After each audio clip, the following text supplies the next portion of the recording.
Juliet glanced at the young man beside her, at his glossy brown hair and his startlingly grey eyes that were filled with shyness and wonder.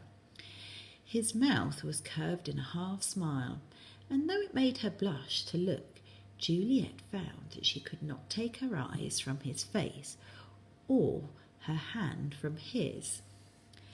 "My lady," Romeo said, "if my hand has offended yours by holding it, please forgive me." "My hand is not offended, sir," said Juliet, smiling at him, "nor am I."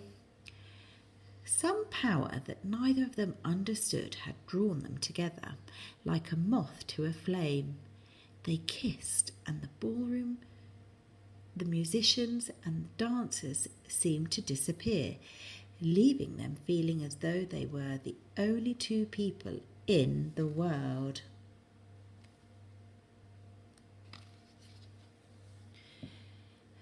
When their lips parted, Romeo looked at Juliet and thought, "All those other times when I thought I was in love, I was like a child playing a game. This time I am truly in love. I wonder, could she possibly feel the same?" Before he could ask, an elderly woman bustled up to them.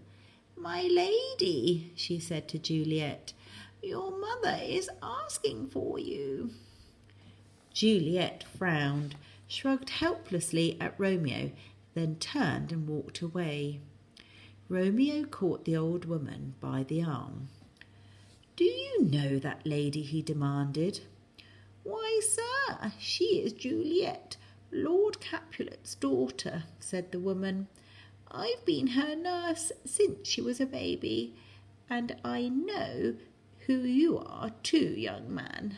Take my advice and leave this house before there's trouble."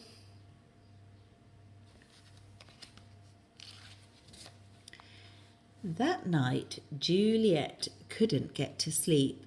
She could only think of Romeo. It was warm and the moonlight was shining on the trees in the orchard below. Juliet stepped out onto her balcony, but she was so troubled by what her nurse had told her that she hardly noticed how lovely the orchard looked. "How can I be in love with someone I ought to hate?" she sighed. "Oh, Romeo, why you have to be a Montague. If you had been born with any other name, I could tell you how much I loved you." Romeo stepped out of the shadows of the trees into the moonlight. "Call me your love," he said. "It is the only name I want." Juliet looked down from her balcony and gasped. "How did you get here?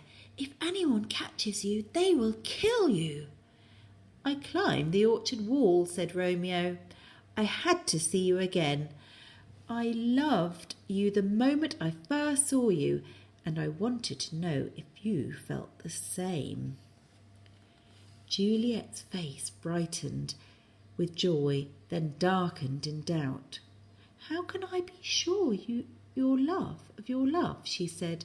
"How can I be sure that you will not forget me as soon as tonight is over?" Romeo looked up into Juliet's eyes and saw the moonlight shone in them. He knew he would never love anyone else. "Meet me at Friar Lawrence's chapel at noon tomorrow, and we shall be married," Romeo declared. "Married?" laughed Juliet. "But we have only just met, and what will your parents say?" "Do we need to meet more than once to know that our love is strong and real?" said Romeo. "Must we live apart because of our family's hatred?" A part of Juliet knew that for them to marry would be mad and impossible, but another part of her knew that if she sent Romeo away now, she might never see him again, and she wasn't sure she could bear that.